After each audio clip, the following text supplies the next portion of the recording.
Welcome to another episode of Indigenous Intelligence. Today we have Manye Dr. Naa Tsotsoo Soyoo the first.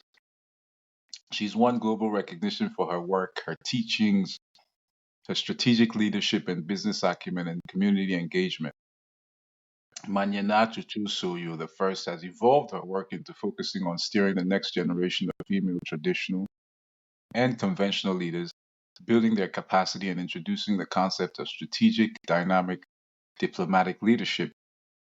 Manye holds a degree in law, politics, and international studies, a diploma in real estate management, postgraduate degrees in real estate and project management, and certificates of qualification in global diplomacy, citizenship and rule of law, internal displacement and conflict resolution, inequality and democracy, and human rights in open societies.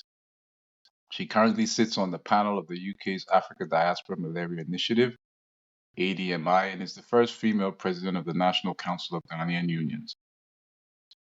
As far as being a queen, Naa Soyo is a trailblazer combining her strong sense of Ghanaian culture with an ability to courageously tackle the social and policy issues that produce change. Manye Soyo, welcome. Mimbabu, Mimbo de Umanye.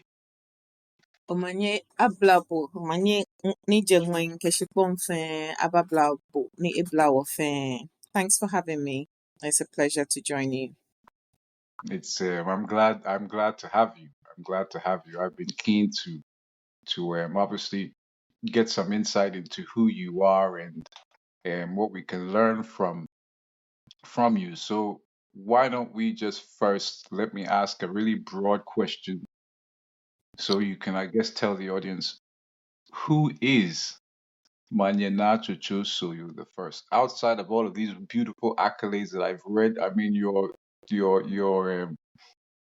career and what you've done speaks volumes. I've shared that, but I guess maybe you can share some things about you that expand or go beyond the career highlights. Tell us some more about yourself. Okay, thank you. Yes, beyond the accolades, it's first of all a mother, a sister, a daughter, an aunt, not yet a grandmother, thank God. But I'm also, as you well know, a community, very community focused leader. I'm a scholar of life. I like to learn. I love music, especially African music, but a broad based musical taste rooted in my culture and tradition. And so anything rhythmic, I love. Um, I am also what you call a cultural diplomat. Cultural diplomacy is very important to me. The ability to walk into a room and communicate my heritage, sometimes without even saying a word, but to engage people purely from the point of view of my culture and my heritage, while at the same time playing at the global international level. That's me in a nutshell. I love. Most people don't know this about me. I love to dance, and again, especially African-based dances. So that's me, I suppose, in a nutshell. Wow, it's funny. I don't even know if you can describe yourself in a nutshell, but that was a good attempt. You know what? Let me ask you this. So why do you find it so necessary to, you said something that stuck. You said, I'm a cultural diplomat, and when I walk in the room, people can tell. But why do you find it so important to make people know your culture? Why does it matter to you so much that every room that you step into where you have to be a diplomat, you have to highlight your heritage? Why? I think it's important to own who we are. It's important for me to communicate that I can't be anything other than what Okleji, Mawu, Bolo, Ayamomo Aye, the Almighty Creator of all things, made me to be. And if I'm made in His image, it's important that I do not pretend to be anything other than what the divine created me to be, because I don't believe the divine makes mistakes. And that is why something about me has to communicate my heritage. The way I engage with people has to communicate something about my heritage. It's important to me. I think that is so powerful what you said. I'm even struggling to go to the next questions because I'm like, within the first minutes of speaking to you, beyond all the accolades, the one thing that I can tell about you is that this woman does not play with her cultural identity and with her tradition. And I think that is beautiful, especially when you are someone who considers yourself a diplomat and you are in these global circles, um, demonstrating and highlighting your culture and tradition, obviously bringing the world our culture on a global stage. So that is definitely something that I appreciate you doing. And obviously, some of the listeners would also appreciate. Let's get into some more specifics. Okay, so tell me a bit about your background. Okay, you're a queen. Um, Maybe explain to me how you became. Well, you know what? Let me just do this. Tell us what your name means. Okay, let's just break down to the basics. I may understand what your name means, but just for the listener that's out there who may not know your name, explain your name and then explain what your heritage is, just for someone who's never heard of the Ga people, and then they can understand as well. Okay, that question spans three elements. Before I explain what my name means, I need to explain what our name collectively means. In Ghana, everybody has a day name. The day you were born, you get an automatic day name. And then secondly, we have our family or clan names. Clan names identify you to your clan. And here's why our name is so important.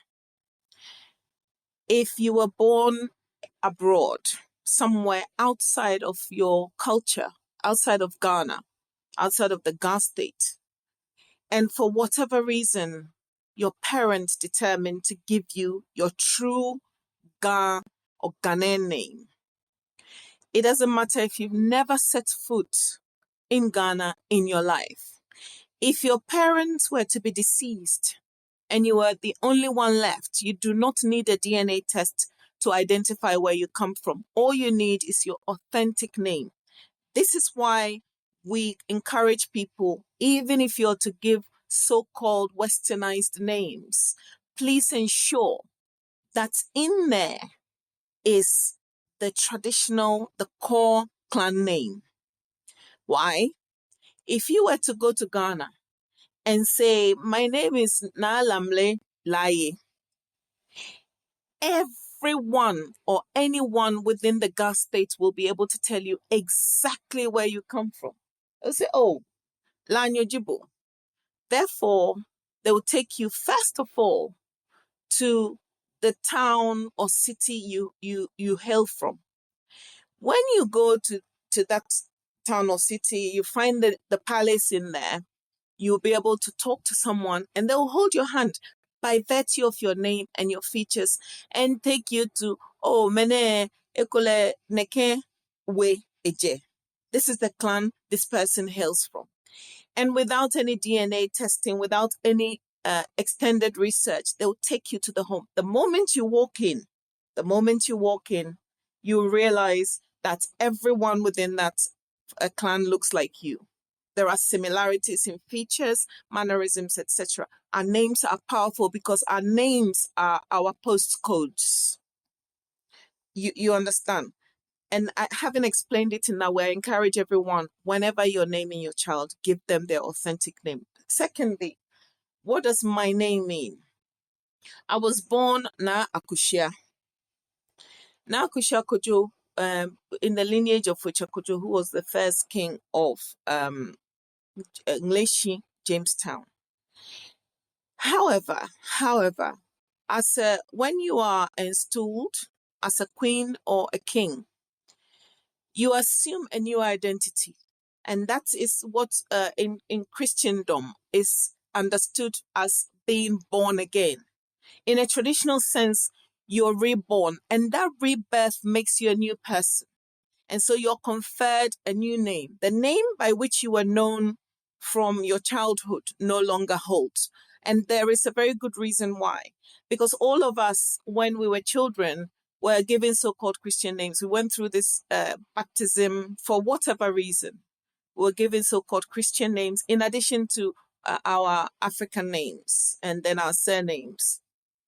And they would remove that identity from you. Of course, the clan you come from and the community you hail from are the ones that are instilling you. Your name, now Kusha, never gets lost. They know which home you come from. However, you're given a new identity, which communicates to people that this individual you used to go to school with, you used to go to the club with, you used to do all manner of things, roam around the streets, enjoying yourself as young girls, going shopping, doing whatever with, is no longer the same individual. When the name Naa Tsotsoo Soyoo that has been conferred on her is mentioned, she is standing on authority of leadership, and you can no longer treat her like the girl you knew. She is now in a position where you can no longer see her in the street and address her the same. She's now in a position where she is carrying the weight of her community, her people with her. And therefore, the games you used to play, the things you used to do are no more. She is a reborn individual. Now, to the name Tsotsoo and Soyoo. As I said, I was born now Kusha, so Tsotsoo is not my name. Tsotsoo is usually the fourth born. However, my stool name was chosen after someone who was considered a highly spiritual warrior-like woman. So yo means, as I said, Tsotsoo is the fourth born, but so literally means Thursday. So you means a Thursday woman. However, so you also mean a woman of a power, spirituality, a warrior-like woman, and a woman of, strong vision. It is said that this Soyo that I was named after bringing a section of the English people to a particular place, disappeared, because her work had been accomplished. So it's believed she had strong spiritual power. She took them through a lot of perils, fought their way to the location that she disappeared, and has her bachu. An altar has been made for her. And so my name Naa Tsotsoo Soyoo is where I draw my strength as a queen. It's where I draw my resilience as a queen. When you name your child, the name you give to a child matters. It is said that the name you confer and the words you speak over children matter. If you name your child a foolish son, that child is going to grow up and embrace that identity. If you say to your child, my son is a warrior, they grow to embrace that identity. And so the name conferred on me, aside from the name that I was given as a child by my father, is something that gives me the strength of my position, my authority, but also my resilience and my character. So, in a nutshell, this is what it means to have my name. Also, what it means to have collectively have our names. Wow, wow. The I was making some notes as you were speaking. So obviously the names. Okay, I think what you submitted, I don't want anyone to miss it. So I just wanted to come back to it and pivot back because you said our names are our DNA. And I Yes. think that is profound because when you can track your identity in the way that you described, I am similarly named. Yeah.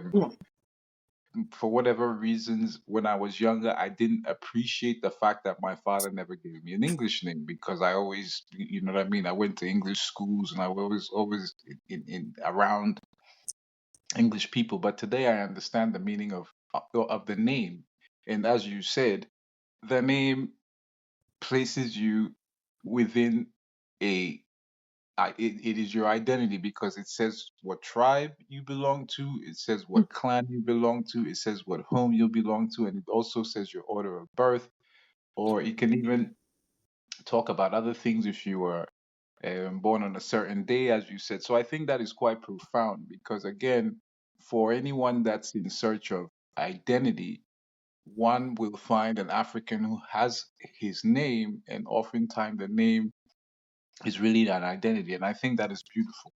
And then you talked about who you were before you became the queen. So, while you were talking, I was sitting here laughing. So I was like, oh, Manya used to be in the clubs. Did she? Interesting. I was like, so, Yes, I used we- to do one of the things. I mean, in the purest positive way possible, because I grew up in a home where we were brought up in a way that did not encourage certain types of behavior. So no, not that sort of clubbing, but the no, holistic you don't. kind where we go You, and dance until we get tired, and then we have a curfew by which we have to come home, and we that curfew was non-negotiable. So yes, we did all those sort of things young girls do, going shopping, painting our nails, the girly kind of things. We all enjoyed doing growing up. And we received the canes as well, in addition. So all that is what makes us who we are today. True indeed. True indeed. It's. I think just for the listeners, it's great to hear that. One has a normal life as one can picture as normal a life for you before you became queen, but then now obviously the respect has to be given. I, for example, and all others have to accord you the respect because you now carry the title and designation of being a queen. So I think that is beautiful. But let's talk some more. Let's talk some more. You spoke about the who you were named after, Mhm. uh, Soyo and Egbachu, and that was Mhm. interesting. So Egbachu is an altar, right? It is an altar. It's if again going back to um Christian Christian belief or Christian ideology. And I go back to Christianity a lot because that's the basis that I have that's the main basis I have for comparison. I know a bit about the Quran because and the Torah because I am one person who likes to research and read and know. But I suppose biblical text is my go-to. And Bachu, if you know anything about the Ark of the Covenant, Bachu is very much an altar, but it's a physical structure as well. And it works very much like how the Ark of the Covenant is described. I mean, sometimes when I speak to Christians and they have this idea of what their religion represents or Christianity, the whole religion represents, I laugh silently, and I'm very sad because when the Ark of the Covenant is described, some of the things that happens in there today, most people will balk at and claim it's ritualistic and so on and so forth. But if you go back to read, you realize that every single day there is blood being sacrificed on what was termed as the Holy of Holies. Every single day, blood was poured. All manner of things were done, and it wasn't washed off. The only people who could go in there were the Wulome or the Levites who went in barefoot, dressed in a particular way, and they performed these rites or rituals regularly. If you were not initiated into it, you couldn't enter because if you did, you died. So Bachu works in a similar way. It contains the essence of our spirituality. This is where we go in to communicate with God and or oklejema ata na nyungo, the dual identity of the divine, and we um, uh, not only communicate with the divine, but we communicate with the divine's emissaries. Okay, the divine's emissaries who carry our supplications and our communications sometimes to the divine, the head, the ultimate, the almighty. Aye more aye. That which existed before everything else existed. Aye more aye. So oplejing, abiasuma ata na nyongmo, the female, the mother, father, God. So that is what Agbachu is.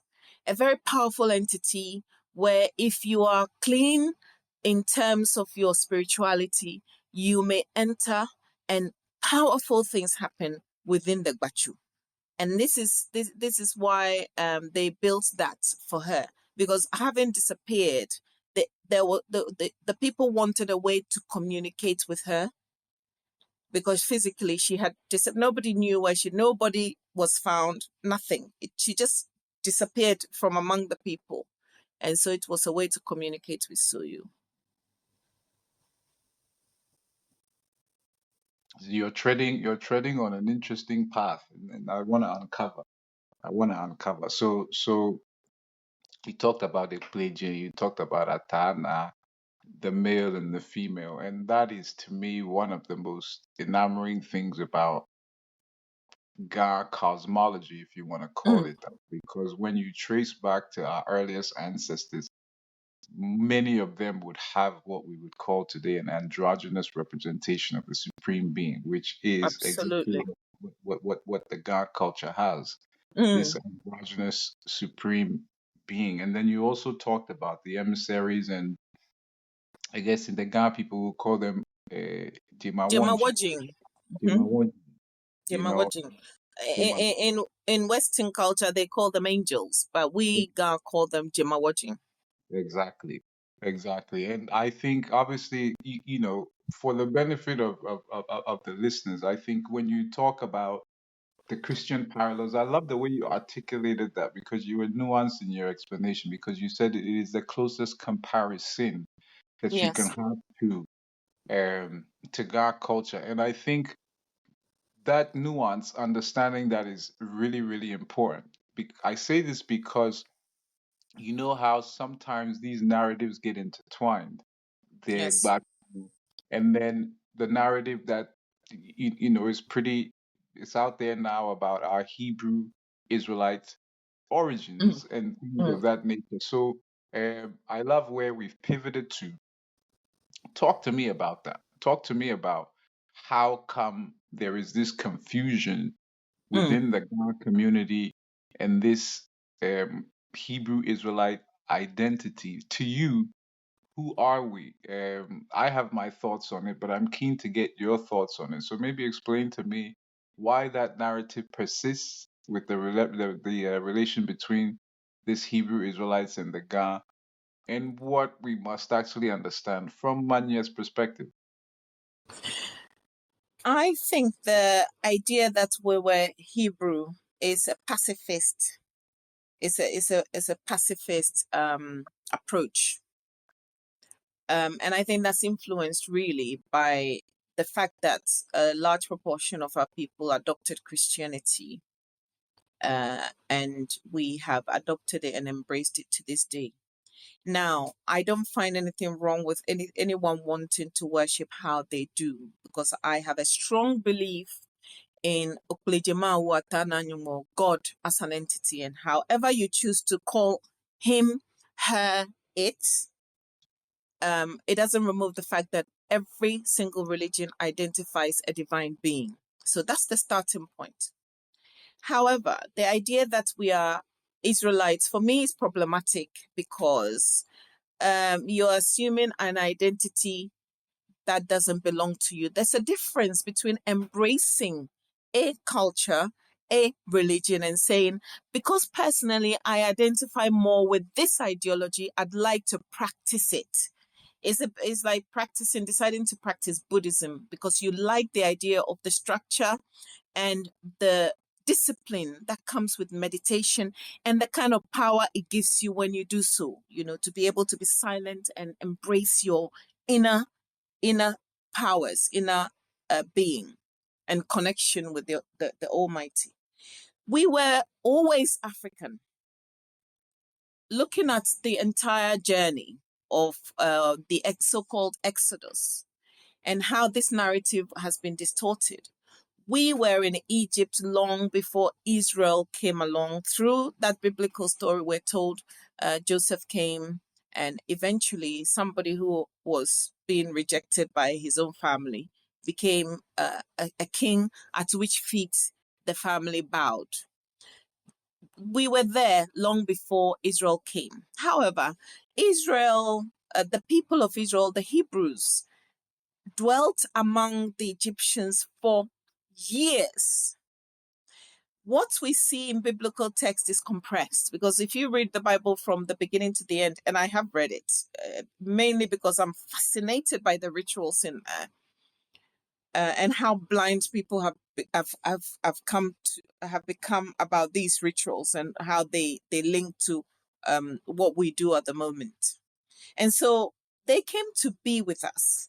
They had their own practices, their own way of life, their culture. But I believe that when they came, they found that we were a very powerful entity.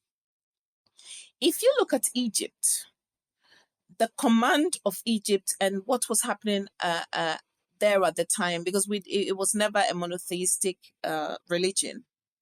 Monotheism was not practiced in Egypt. There were gods, and each had the ability to perform one thing or the other.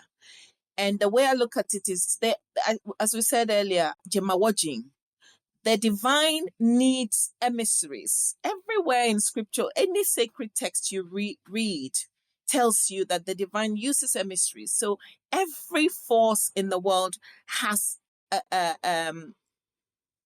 spiritual identity attached to it. There is a spiritual force that's handled. So the air has a Jemawon, the sea has a Jemawon. It tells you everywhere in scriptural text.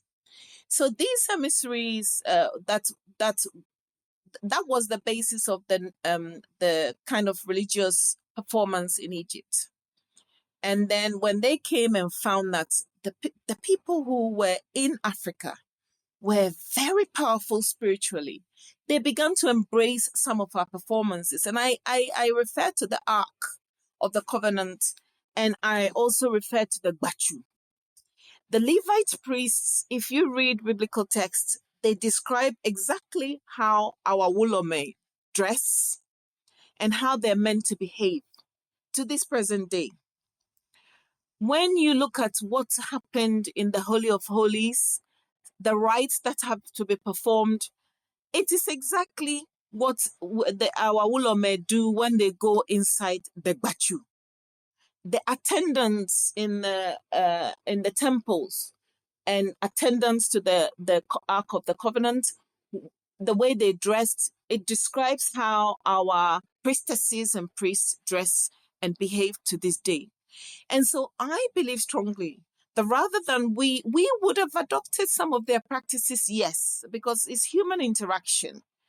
You may find something, and through marriage, through living with people, you begin to pick up certain characteristics and behaviors of each other. But in terms of spirituality, they came and found something profoundly strong, and they determined that bringing the monotheistic religion into Egypt, they wanted also to showcase the divine as one entity above anything else.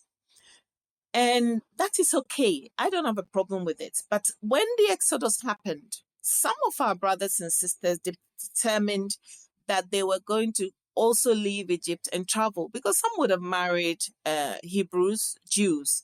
Some would have formed very strong business relationships. Some would have formed very strong friendships, and some just wanted adventure. So they would have traveled with the people of Israel to wherever they were going. Along the line, some would have stopped at certain places, and we're told when they got to Sudan, Nigeria, wherever, some of our people decided they had enough traveling, they want to stay. And again, it's about finding relationships wherever and determining that I met a Nigerian woman, I met a Sudanese woman, I met a Nubian lady, I met whoever and I want to stay, or I form friendships, or I like the climate here. I think I can do well financially here. Whatever reason, they stayed. And they brought their practices with them, but also the Hebrews also took a lot of our practices and and infused it with their monotheistic religion and began to perform. If you go to a Catholic church, a Methodist church, some of our Pentecostal churches, you realize that what we do, if you look at Wulomo holding what we call a chenio puntua, sometimes they use the calabash or the small vessel, the small glass. It's not a glass. It's made from, I think it's made from ivory and very strong wood, oak. And they lift it up to the heavens, barefoot, dressed all in white. And they begin to pray, Wobolomawo, Wobolomawo, King be king, Amalo be Amalo, Nae, Nae, Nae, Nae, calling the emissaries of the sea, all the forces that have been given authority over nature, calling them and saying, the God who created you to perform this this role of overseeing the sea, the air, the land, we're acknowledging you. When you see that, and then you look at the Roman Catholic priest, lift the chalice up in the air in his white robes and begin chanting in Latin or whatever, or English or whatever language they happen to speak. And then they do exactly what our Lome are doing. And then they invite you to come along to drink blood symbolically. Drink blood, not wine. They say this wine represents blood and this bread represents flesh. So symbolic drinking of blood and symbolic cannibalism. This is very powerful. And then you turn around to me and you say, well, we were Israelites because we're Israelites because this, that, and that happened. It tells you very, very quickly that the Hebrews rather embraced our culture, run with it, and injected it into the regular practice that we see in our churches today. Starting from the Holy of Holies, the thing that gives Hebrews their identity. And my opinion and my way of explaining it is very unpopular because everybody wants to position themselves as the people who have the direct link with God and I'm sorry, but a lot of what we practice today was as a direct result of the early missionaries coming with an agenda to conquer and also to indoctrinate. And that is why there's a misunderstanding about whether we're Israelites or not. We were always African. We've always remained African, and we are African. Chano Manyaba. Yow, yow, yow. Wow, I felt that. I felt that, and I'm glad I'm glad you got into that. I'm glad you got into that. It's important for that message to come out, especially from you. I speak it and I tell it to most Ga people that I run into, and I think because you are and you have all of this powerful spirit behind you, they'll listen. They'll listen to your submission. They'll listen to your submission. Getting lost in any kind of identities when you're African is problematic, and I think It's a disservice to the Creator. It's absolutely. a disservice to God. You're saying that the one that says, I created you in my image, you're communicating to them that I don't believe you created me in your image. I think you've created me in the image of someone else. And I feel so inferior that unless I assume someone else's identity, I don't think I can communicate with you. And you do a disservice to the Creator when you do that. So I'm glad. I hope people receive it as such. And I know there are going to be people who disagree, but I want people to see it from that perspective. Do not disrespect the Creator's creation by claiming the identity of someone else. No, I think you've articulated yourself very well and very clearly, and I think disagreements are healthy. So it would be healthy to have some people who disagree. I love to Yes. see some disagreement from time to time. It just says people. people need more to be convinced or don't want to be convinced, but that's fine.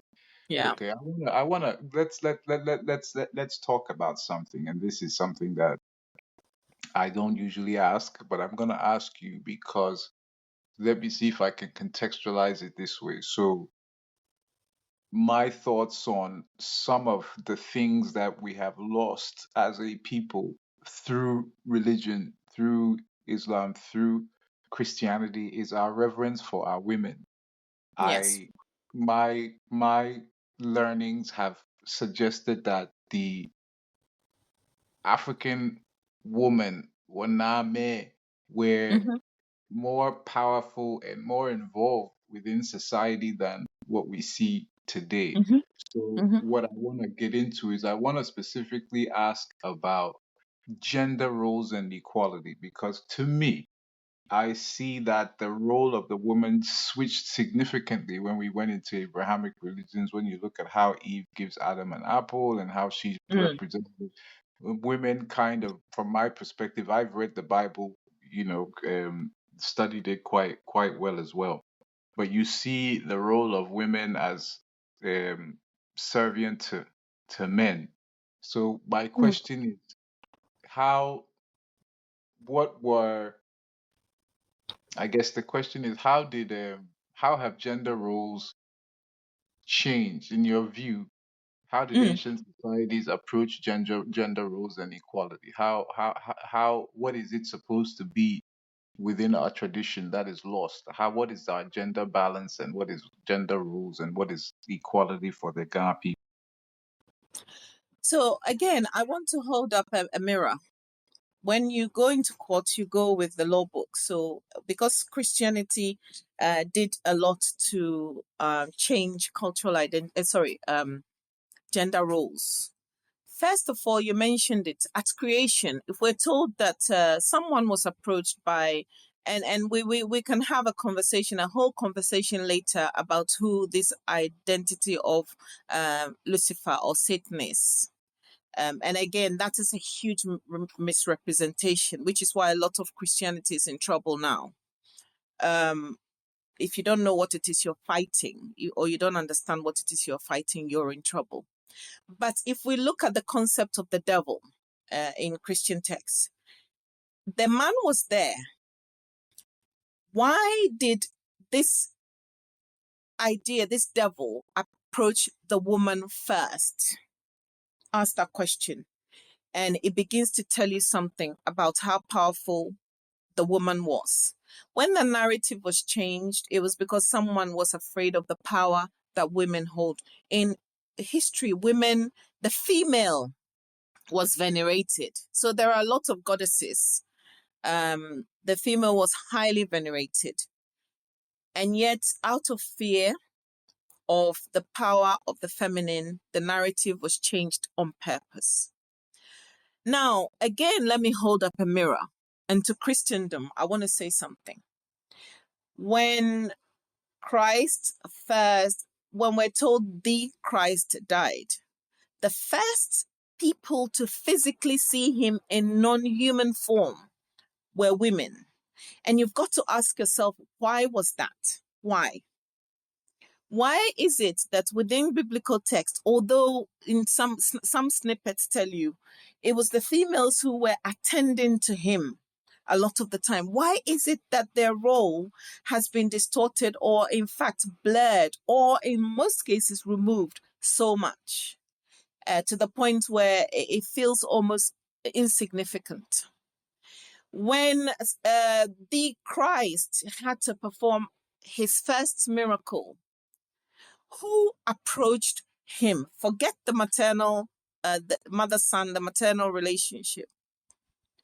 Who first approached? It wasn't the authority figure in the house who said, please, I beg of you, can you do something about this? It was the female figure in his life. And then, as I said, at the first human to see him in non-human form was a woman. On the way to the cross, whom did he directly speak to? He said, women. women of Jerusalem. If you understand spiritual principles and you want to link it to, in any kind of spiritual journey, you have to be able to read text and look at the learning in it rather than the ideology per se. The ideology is created by humans. You need to look at the spiritual messages locked within these texts and come to understand what that means for us. Women wielded the power, women of Jerusalem. Why did he direct the women, not the men? And yes, they were weeping. Why did he direct his speaking to the women? Because he knew the spiritual power that women wielded. And it is why when he had to appear, these individuals that society has said they are so unclean that every month they must be hidden. In some cultures, they're exiled from the community completely. Um, and in some cases for good reason, but in most cases is because the power of the female is feared. And to this day, any woman that appears to have a level of intelligence, any woman that appears to have a level of power, both spiritually and physically, has to jump through hoops, has to face the patriarchal fear or transgress. What was the word I'm trying to overcome the the patriarchal fear in order to perform to the highest level of their purpose. There is a fear that has caused the female to be, subdued, this female energy to be subdued. And most of us have bought into the narrative. Oh, I'm a woman, so I'm not strong. Most women, most households, or most powerful men have women behind them who are doing most of the work you see that is manifested outside through the men. And so I think Christianity and again, society in general has done a lot to distort the narrative of the female power. And because we've all bought into that, we sort of perform the role because society has to function. Um, with the most respect to our men, and I respect men an awful lot. I respect the African man the most. To me, an African man standing on his authority is my king in whatever dimension. A real African man standing in authority is a sight to behold. However, what I would say is you don't need to fear the women. If you allow the women to wield our power, you will see that you will thrive in ways that you have no idea you can thrive. You wouldn't need to fight for power. You wouldn't need to wage wars. Things will form and fall into their natural perspective. And we are always happy for you to be the face of leadership. We're happy because our role as leaders are protective and spiritual. And we're happy to assume that role. So you be the face of leadership. And I think in a nutshell, the female has always been powerful. And for those women who don't understand their power, for those women who don't understand their power, I think take time to understand who you really are and don't give it away quite so easily. Don't give it away. And yes, you're going to face tough challenges. However, don't give your power away quite so easily. And that's not and I'm not saying that you should go out there and do that in a disrespectful manner. Power used disrespectfully will not work. And so we're not saying go out and disrespect people and disrespect our men and all that stuff. I'm saying don't give it up. Treasure it and be who you are, that you were created from the beginning to be. Again, Chano Manyaba. I hope that answers the question. Yow, yow, yow. You didn't even just answer the question. You just touched on so many different things that I don't even know where to start pulling apart. But I'm glad that you are the one that echoed the sentiments because I do. There is a reason that I asked the question because women are today very marginalized, and I think most men are very lacking in understanding the power that women hold. I can, like they say, the truth is in plain sight, but we lose the we desensitize from things because they become part and parcel of life. For example, childbirth, which is just Mm. enamoring to me, and you see how a woman brings life into being. Yes. I am a man. I cannot imagine what it feels like to feel the presence of another being within you.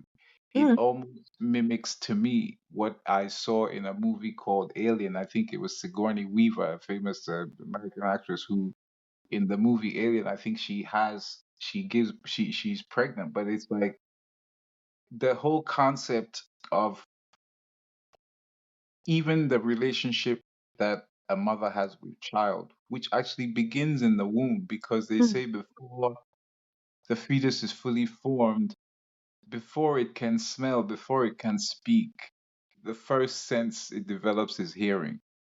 Yes. So within the womb of the mother, we start to communicate through these sound vibrations, because everything that the mother says or does that resonates as a sound frequency is communicated to the child. And these relationships that women have, these insights, I look at the 28-day calendar, for example, that the Ga people use, Mm.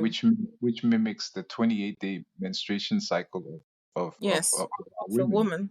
Mm. And then, as you narrated the story of Jesus and the women and their role, when you used the biblical parallel, that was Mm. interesting to me, because that I just pictured the one year Mhm.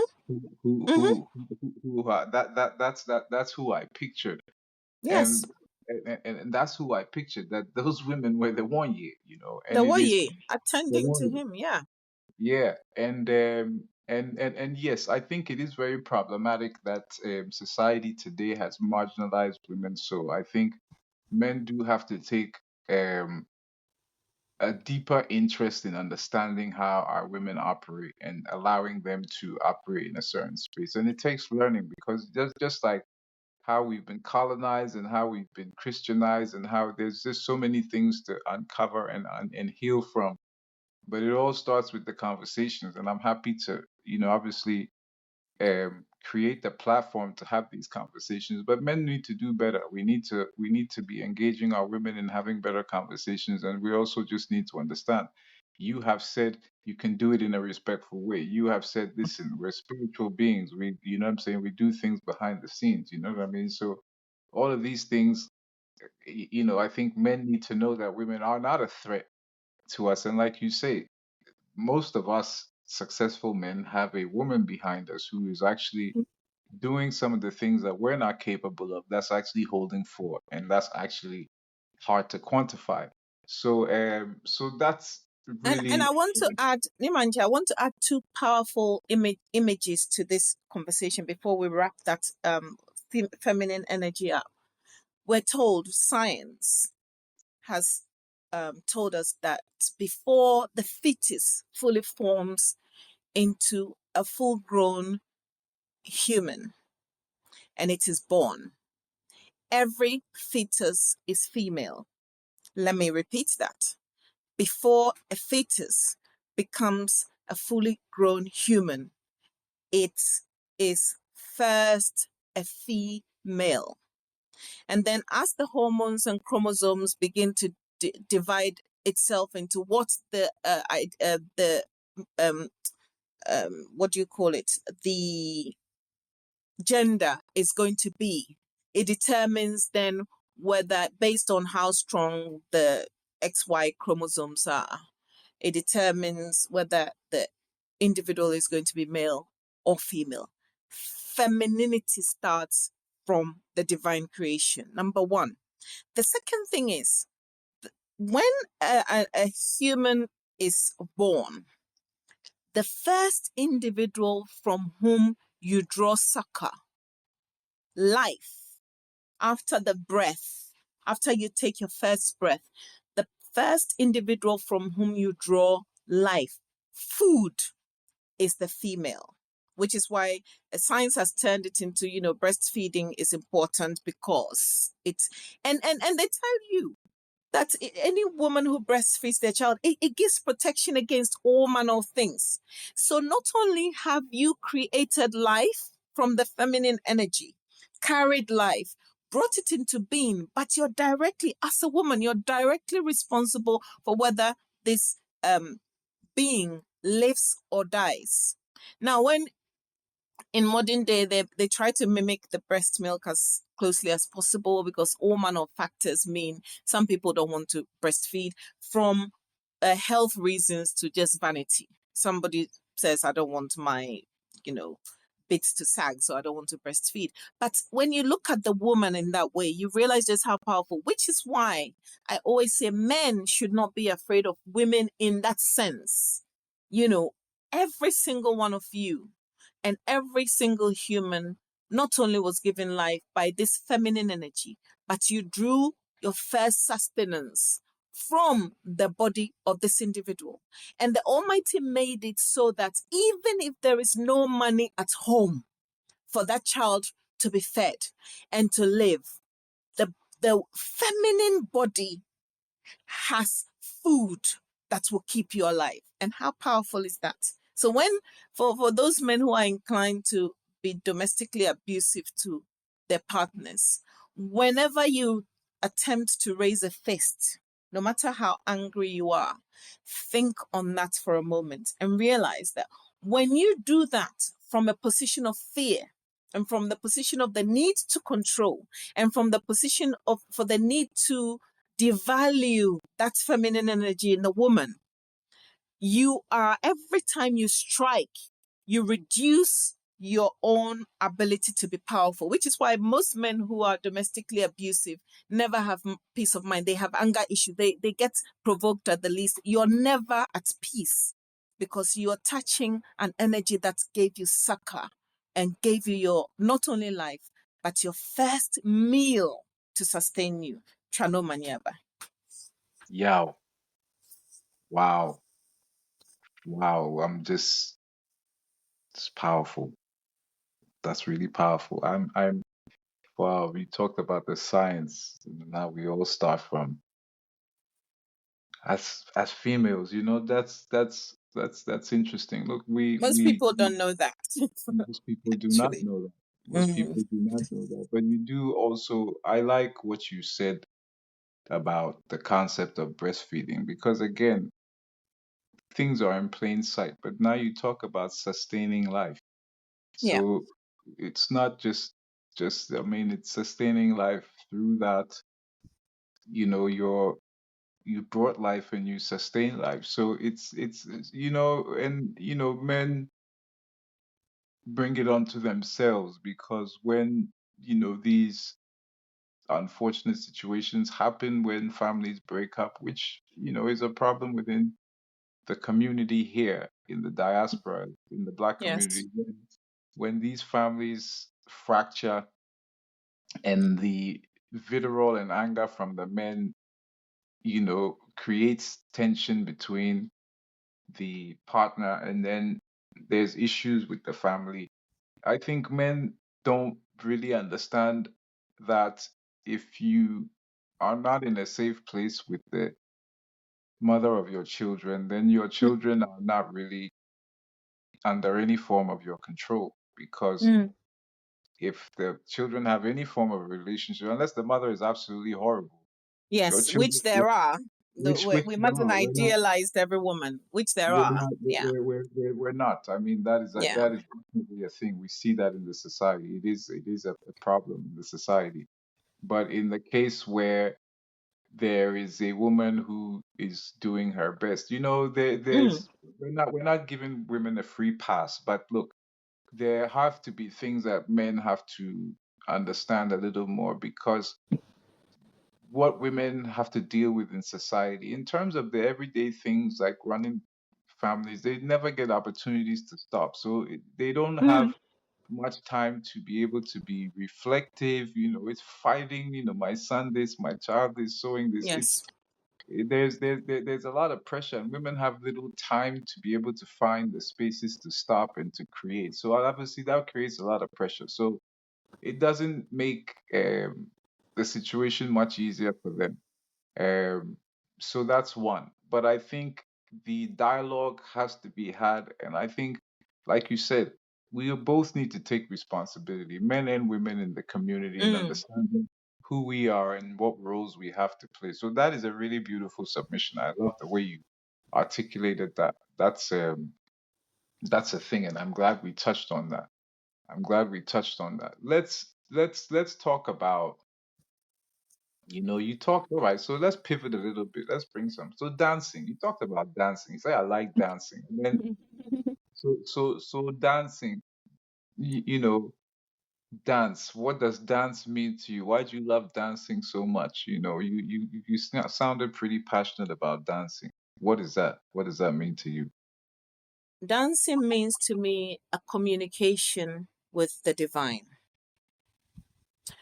Dancing is how I use movement to relinquish negative energy, to invite positive energy, to communicate my power, my essence, my desires, and to communicate blessings.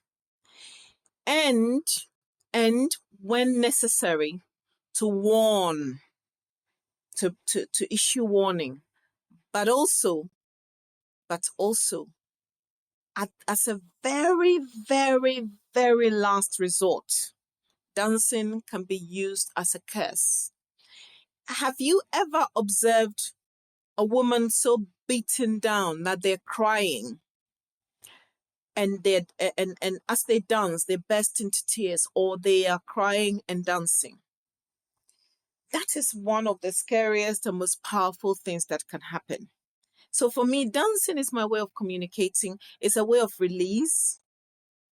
you know, when you physically move, when you go to some of these therapy sessions, these modern day therapy sessions, they encourage you to release by shaking the entire body and your hands and everything else.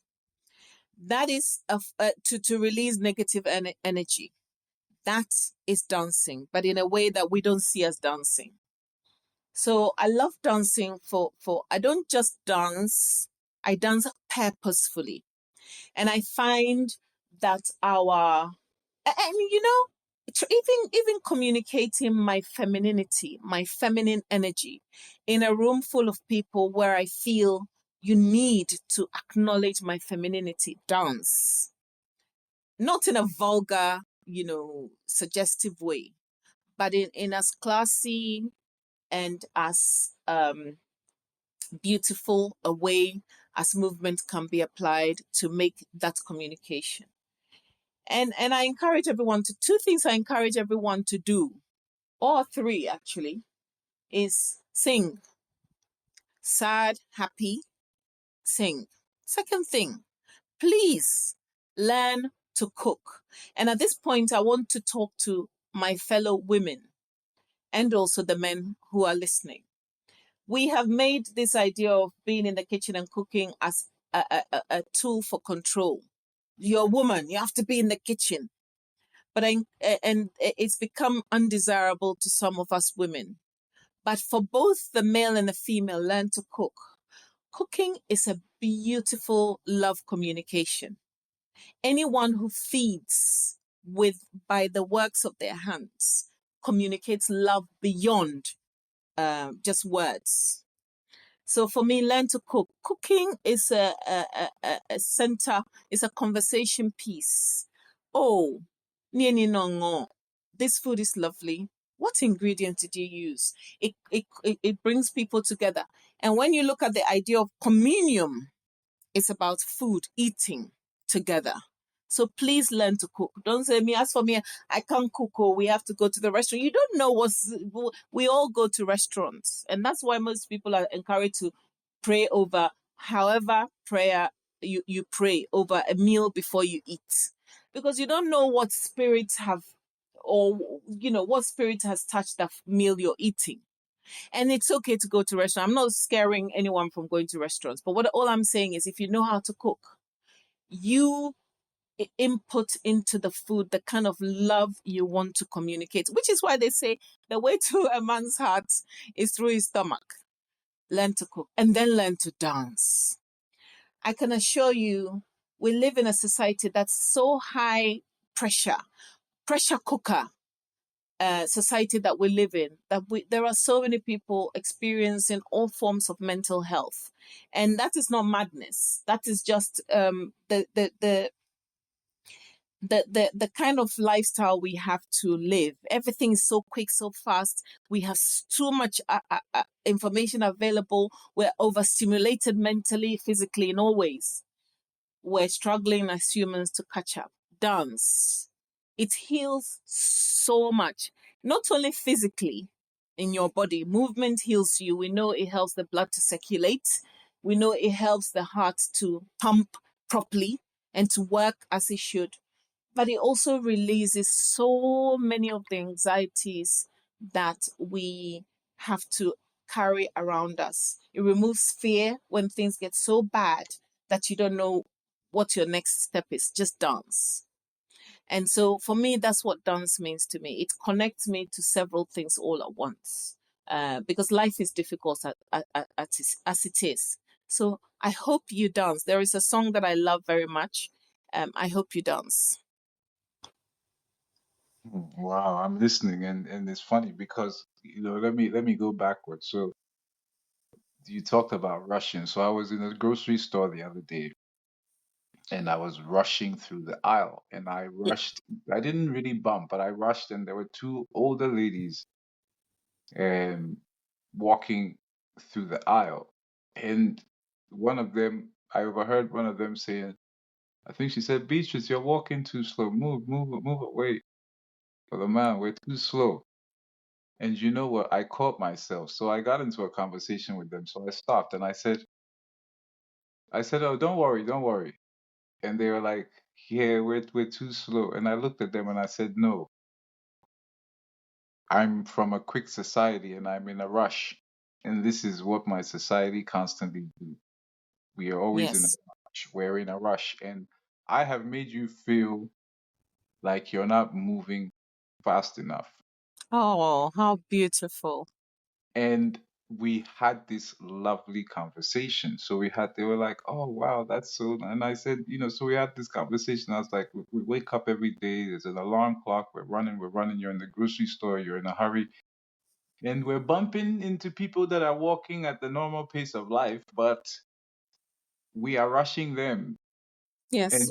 they're walking around thinking that they're a hindrance to us. And Yes. then, so that was interesting. But then I want to just pivot back because you said three things, and I made a note. You said to sing, Mm-hmm. you said to cook. Mm-hmm. So cooking, okay. Well, I'm all over the place. So cooking. Yes. Now, I've I'm going to get a can because now I have a blender, but now I remember my grandmother with the can You need a blending car. her pepper. Yeah, blending her pepper. So you know what I'm saying? These days I could just come home, just blend some pepper, can fish, and I'll eat. You know what I'm saying? I've never, Yes. just like everyone else, I've grown up with this. When I grew up, I lived outside of Ghana, and I think the truth is there was this resentment that I wouldn't say a resentment, but it wasn't. I was when my father said, "Let's go to Jamestown or let's go to BC." I used to look at him like, "For what? Why? What's there? Why do we go there?" You know what I mean? Your culture is never attractive to you, That's correct. Yeah. because you're raised in this with this Western perspective of what life is. But I want to talk about food because Mm. I want to talk specifically about root vegetables. Okay, I want to talk about Yes. yams like cocoa yams because what Mm. I've understood is these root vegetables are very significant to indigenous societies. One, because they sustain us during drought. Mm-hmm. One, because they're very drought resistant foods. But then you find that within Ga culture, for example, when it's your birthday, your mother will make you uto yam. Otto. Mm-hmm. And then there is a twin festival. I have a set of twins. Yes. My twins are Oko and Aquile, of course. But the yams, what is when you talk about food? So talk a little bit more about food, yam, these the relationship with food and tradition, Mm-hmm. and then yeah, maybe expand on the cooking a little bit, and then obviously you talked about dancing too. But talk to me a little bit about cooking. So, as you've mentioned, the root type foods, I want to connect that to earthing. Anything, that is earthed in the ground. The roots are in particular, every tree, everything that's grown in the ground, mangoes, whatever. But mangoes grow and they're hanging fruits and you have to pick them. Those you have to pull from the ground in particular contain the next level of spiritual essence. So you have your cassavas, your cocoyams, and your yam. Now, the reason why yam is used is if you look at the structure of cassava, when cooked, it becomes stringy. So you make it fufu, and the texture of fufu is different. And then cocoyam likewise. But yam is malleable to what we Africans had as our um, cake, birthday cake, before this high sugar confectionery concoction became a thing. The way we prepare it first is cleaned, is boiled, is mashed, and then we add a certain ingredient again that is highly significant. And when we talk, maybe we'll have the opportunity to talk about quickly, but I'll explain something to you. The palm oil again is something that is from the ground, and that's added. And then you add eggs now. Eggs are used in boiled eggs specifically are used in different contexts. Eggs are used in rites, the performance of rites, in cleansing, in negating negative energy, and also significantly, whenever you see someone with a bottle of schnapps, what do they have in their hands? Eggs, and they're about to curse someone. And so eggs are important because they're life from the egg, the symbolism of the egg. And let's take it all the way back to the male sperm. The males are the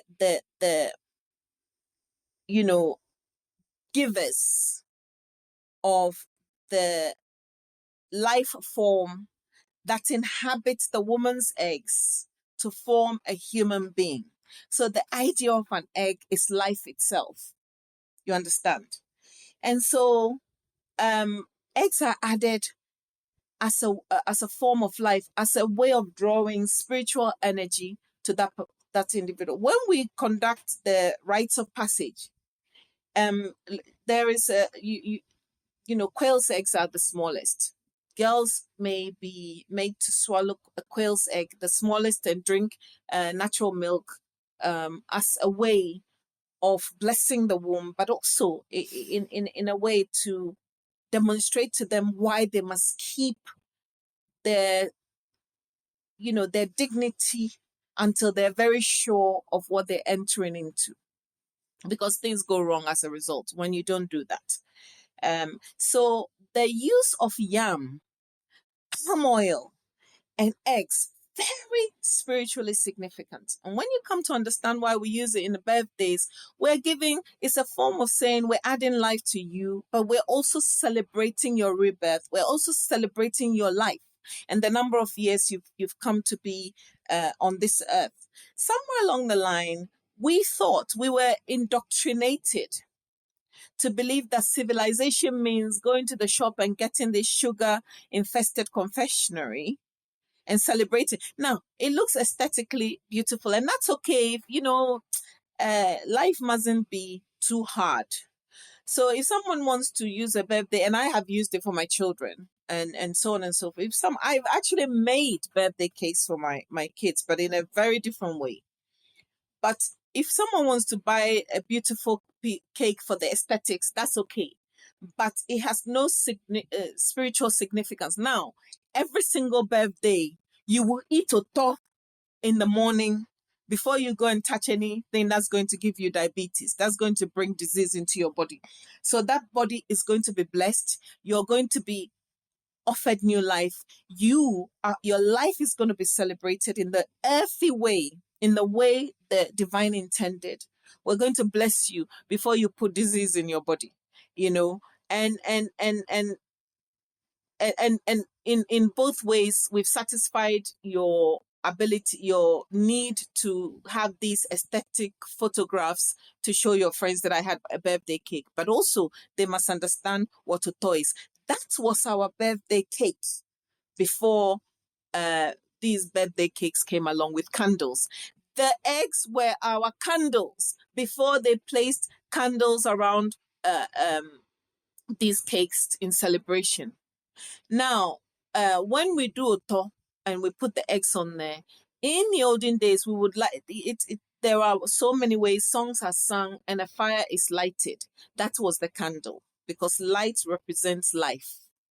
So, the replacement of the candle with the eggs in Western culture for me indicates light and life.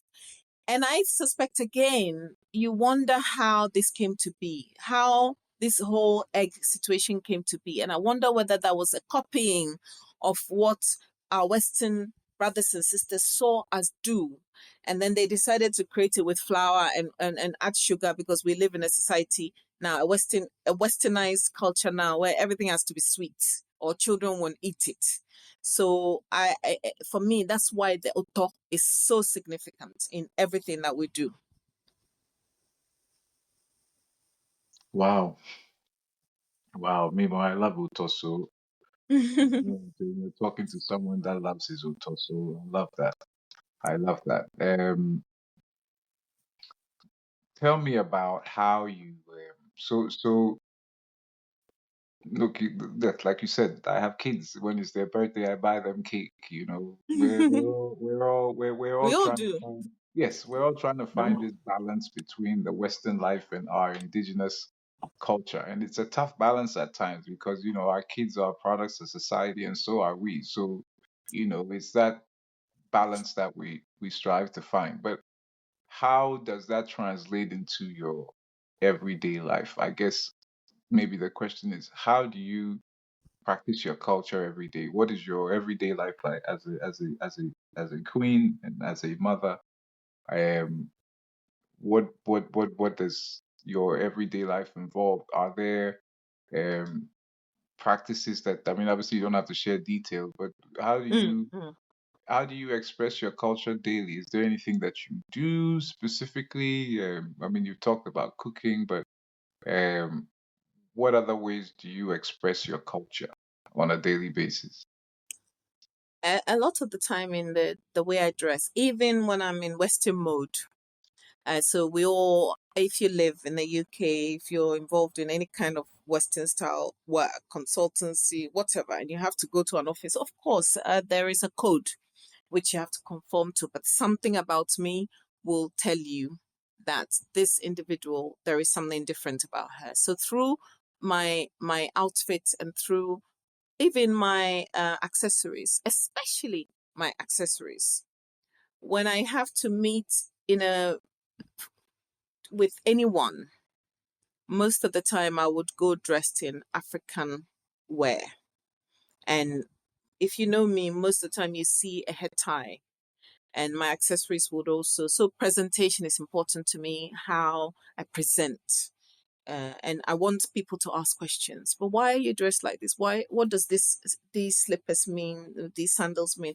What do these accessories represent? And then we have a conversation, and then I teach about my culture. That's number one. You're right. There are things that I must do on a regular basis, which I wouldn't be able to go into too much details for several reasons. But there are, for instance, cooking.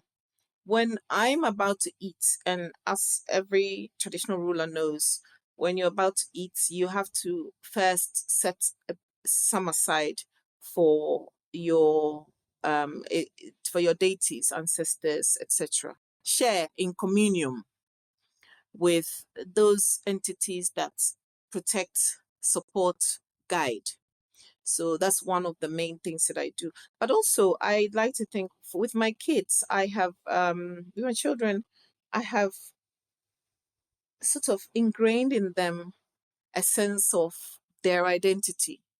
And interestingly, both my children went to schools where they were one of very, very few, or just the only um, Black person within either their class or within the entire school. And that happened because of their natural intelligence. The system here works. If you're highly intelligent, you tread a certain path and certain things happen naturally.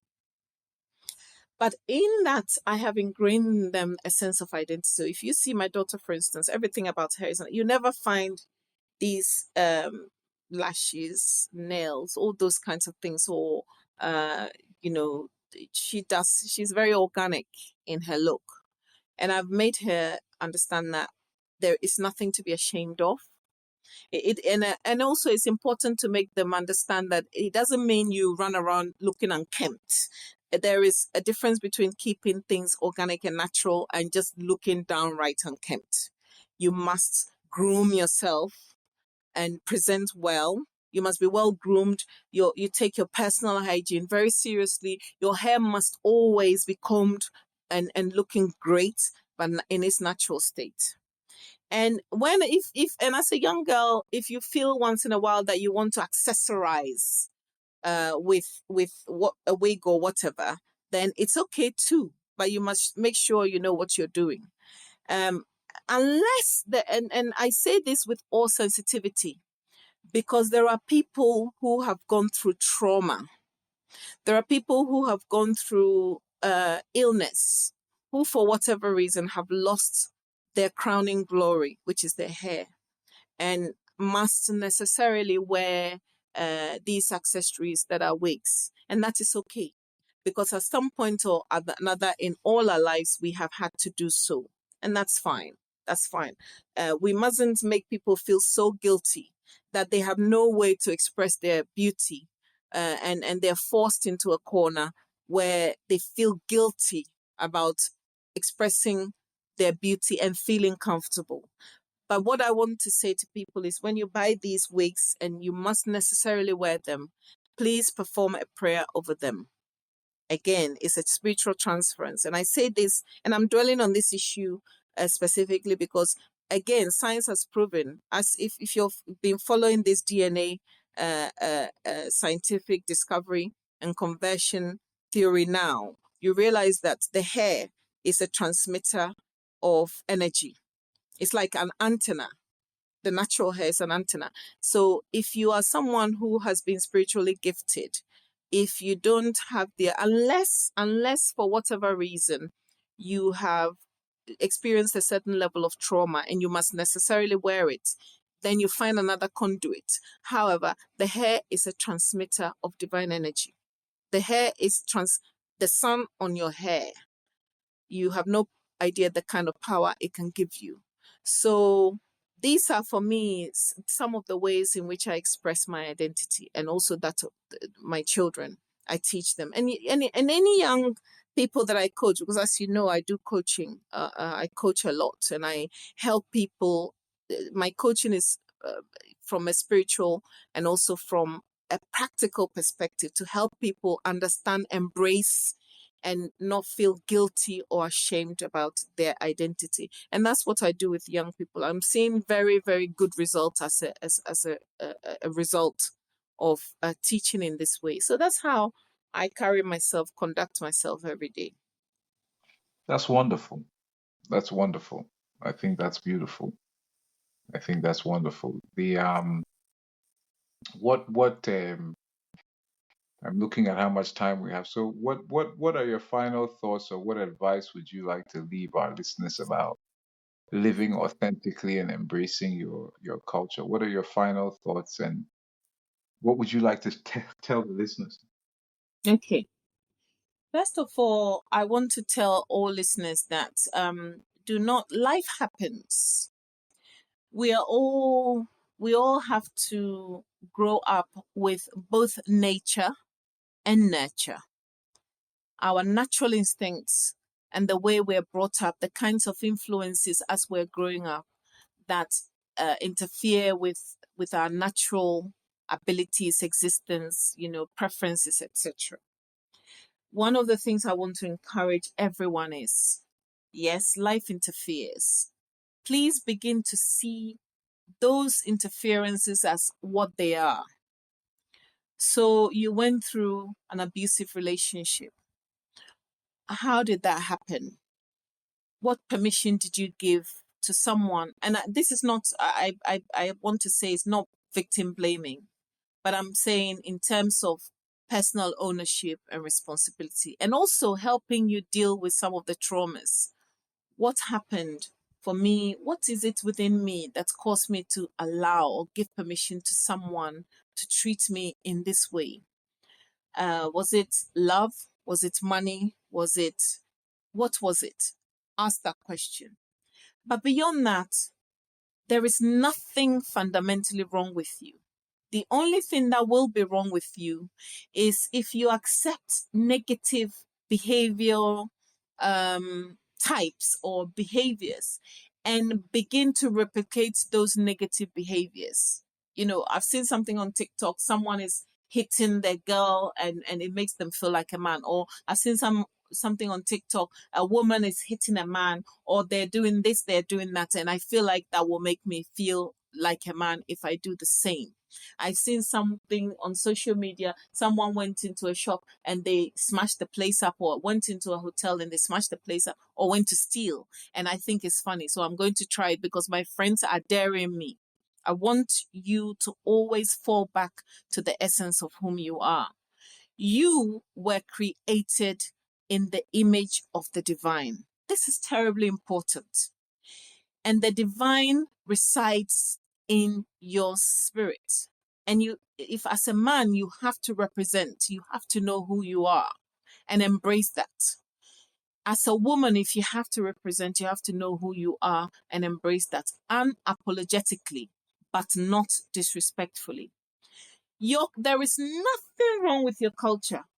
If anybody has convinced you that your culture is demonic and you must shy away from it, and you must go and become something you're not in order to be authentic, tell them that you can love God, you can be involved in religion, you can be a Christian, a Muslim, a Jew, a Buddhist, without losing the core of your identity and relationship to God through your culture. Okay? Through your culture. Do not ever be tricked into negating your culture. If you go into a culture that someone, and I'm saying this because some people use our culture to perform negative things. If you go to a place where culture is dictating that you must go and kill your next door neighbor in order to perform any kind of ritual, murder in any shape or form within spirituality is the dark side. Don't get involved. Be discerning in your spirit, but never shy away from your heritage, your cultural identity. And for God's sake, stop apologizing for it. Stop apologizing. Stop being ashamed. So you're called Kweku and your friends at school are laughing because you're not called Paul. My son, when he was 7, went to a school. He was the only black boy in his class. And we call him Nana, Nana, Nana, Nana. Now, he went in and all the white boys were laughing. His house mistress said, "Oh, Nana means grandma in German." My son stood up and said, "I'm not German. Nana in my language means prince." And from then on, nobody ever laughed at him, right? From then on, because I have ingrained in him the essence of being proud of who he is. In a room full of people who did not look like him being the only one did not fold. Don't allow anyone to beat you down to the point where you begin to feel it, whether it's a pastor standing somewhere preaching, a politician, or anybody else telling you, or somebody in the corporate world in your office telling you that, somehow your culture is inferior to theirs. Stand on authority, embrace who you are, because the divine never made a mistake creating you. Cha ni Omanye Aba. And thank you for having me.